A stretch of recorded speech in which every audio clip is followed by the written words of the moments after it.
This is Jakarta, the capital of Indonesia, a megacity that just shocked the world.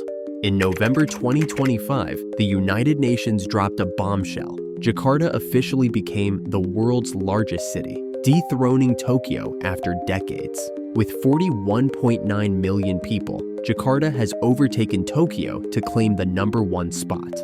That's more than the entire population of Canada crammed into a single metropolitan area. Tokyo, which held the top position for decades, has fallen to third place with 33.4 million. Dhaka, Bangladesh, jumped from 9th place to second with 36.6 million people. But here's what makes Jakarta's rise so shocking. In the UN's previous ranking in 2018, Jakarta was in 33rd place. In just 7 years, it rocketed from 33rd to 1st. The traffic is so catastrophic that Jakarta residents spend 71 hours per year stuck in gridlock, one of the most congested cities on the planet. The city is sinking, literally. Parts of North Jakarta are dropping 25 centimeters per year, faster than any other major city in the world. Scientists predict 95% of North Jakarta could be underwater by 2050. And yet, people keep coming. Every year, hundreds of thousands of Indonesians move to Jakarta searching for opportunity. So how did this happen? How did a swampy port town become home to 42 million people? And why is it still growing when it's literally sinking into the ocean? Today, we're uncovering the impossible story of Jakarta, the city that became the largest on Earth. Let's start with something that will help you understand just how massive 42 million people really is. The number of megacities, urban areas with 10 million or more inhabitants, has quadrupled from 8 in 1975 to 33 in 2025. Jakarta isn't just a megacity, it's in a category of its own. If you're standing in the center of Jakarta, let's say at the Monas Monument, and you wanted to walk to the edge of the metropolitan area, how long would it take? I measured it on Google Maps. From Monas to where the density finally drops off, that's a 40-kilometer walk, roughly 8 to 10 hours of continuous walking. And even then, you're still surrounded by sprawl. Now here's the crazy part. Unlike Tokyo with its world-class rail network of 158 lines covering 2,500 kilometers, Jakarta has one metro line. The MRT opened in 2019 with just 16 stations covering 16 kilometers. So how do 42 million people get around? Most don't. They sit in traffic. Jakarta has the Trans-Jakarta Bus Rapid Transit System, the world's longest BRT network with 251 kilometers. But even that serves only a fraction of daily commuters. The rest, motorcycles, cars, three-wheeled Bajaj taxis, and an endless sea of traffic that barely moves. The average commute in Jakarta is 66 minutes each way. That's over 2 hours a day stuck in transit. Some people spend 4-5 hours commuting daily just to work. Jakarta doesn't have Tokyo's organization or Singapore's efficiency. It's chaotic, overcrowded, and bursting at the seams. But somehow, it became the largest city on Earth. To understand how, you need to go back 400 years. 400 years ago, Jakarta didn't exist. Or rather, it did, but it was called Sunda Kelapa, a small trading port controlled by the Hindu kingdom of Sunda. In 1527, a Muslim prince named Fatahillah conquered the port and renamed it Jayakarta, meaning glorious victory. For decades, Jayakarta was just another port among many. But in 1619, everything changed. The Dutch East India Company, one of the most powerful corporations in history, wanted control of the spice trade.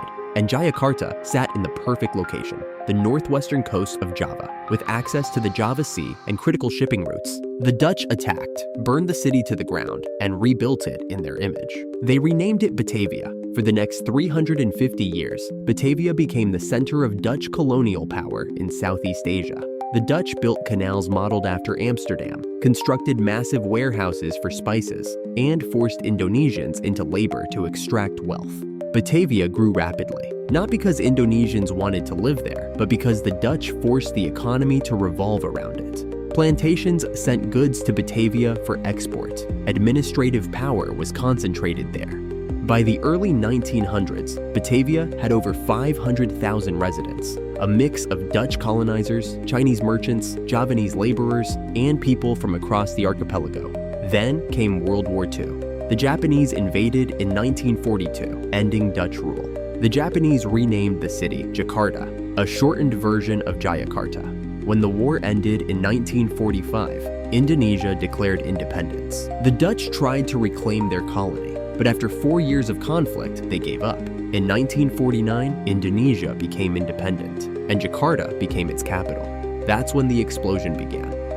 Here's what happens when you become the capital of the world's fourth most populous country. Everyone moves there. In 1950, Jakarta had about 1.4 million people. By 1970, 4.5 million. By 1990, 8.2 million. By 2000, 11.1 million. The growth was relentless. And it wasn't just Jakarta proper. Entire surrounding cities like Bogor, Depok, Tangerang, and Bekasi merged into a single continuous sprawl called Jabodetabek. Today, that metro area holds 41.9 million people, the largest urban population on Earth. Why did this happen? Simple. Jakarta had all the jobs. After independence, Indonesia's government centralized everything in Jakarta. Ministries, universities, corporations, banks, media. Everything that mattered was in the capital.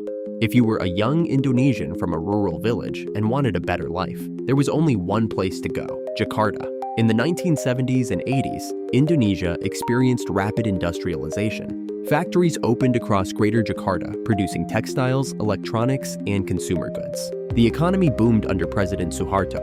Foreign investment poured in. Skyscrapers rose. Shopping malls multiplied. By the 1990s, Jakarta looked like a modern Asian metropolis, at least in certain neighborhoods. But the infrastructure couldn't keep up. Housing shortages forced millions into informal settlements, kampongs, dense neighborhoods of makeshift homes. Today, an estimated 60% of Jakarta's population lives in informal housing. Roads became clogged. The city built highways, but they filled immediately. Public transportation was an afterthought. And then there was the water problem. Here's something most people don't know. Jakarta is built on swampy land with 13 rivers running through it, and it's literally sinking into the ocean. Why? Groundwater extraction. Jakarta doesn't have a comprehensive piped water system. Most residents and businesses rely on wells, pumping groundwater from underground aquifers. When you remove that much water, the ground compacts and sinks. Parts of North Jakarta are sinking 25 centimeters per year, the fastest rate of any major city in the world. Over the past 30 years, some areas have dropped 4 meters. Entire neighborhoods now sit below sea level. Scientists predict that by 2050, 95% of North Jakarta could be submerged if current trends continue. Jakarta faces a triple threat: sinking land, rising sea levels, and increased flooding from climate change. The government tried everything. They built a giant seawall, they dredged rivers, they relocated residents. Nothing stopped the sinking. So in 2019, Indonesia made a radical decision: abandon Jakarta and build a new capital from scratch. The new capital, Nusantara, is being constructed in East Kalimantan on Borneo. The project costs $33 billion. The government plans to move administrative functions there, though construction delays have pushed the timeline back. But here's the reality. Even if the government moves, 42 million people aren't going anywhere. Jakarta is still Indonesia's economic center. The factories, the ports, the jobs, they're all here.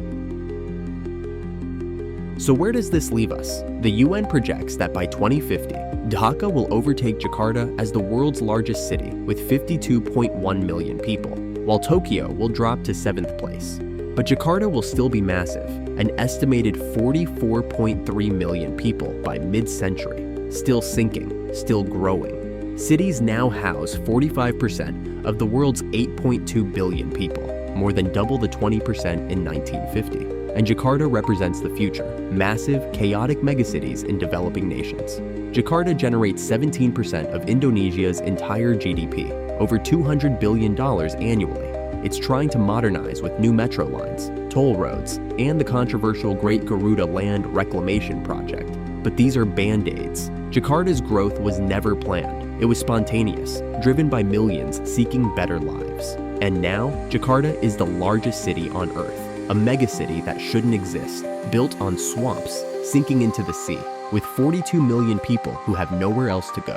So here's my question: can a city of 42 million survive while sinking into the ocean? Or is Jakarta's reign as the world's largest city already doomed? Drop your perspective below. If you found this exploration of Jakarta's unprecedented rise to become the world's largest city informative and eye-opening, please show your support by hitting the like button. We'd love to hear your thoughts in the comments below. Let us know which city, country, or global transformation story you'd like us to investigate next. Your engagement helps us create more in-depth content like this.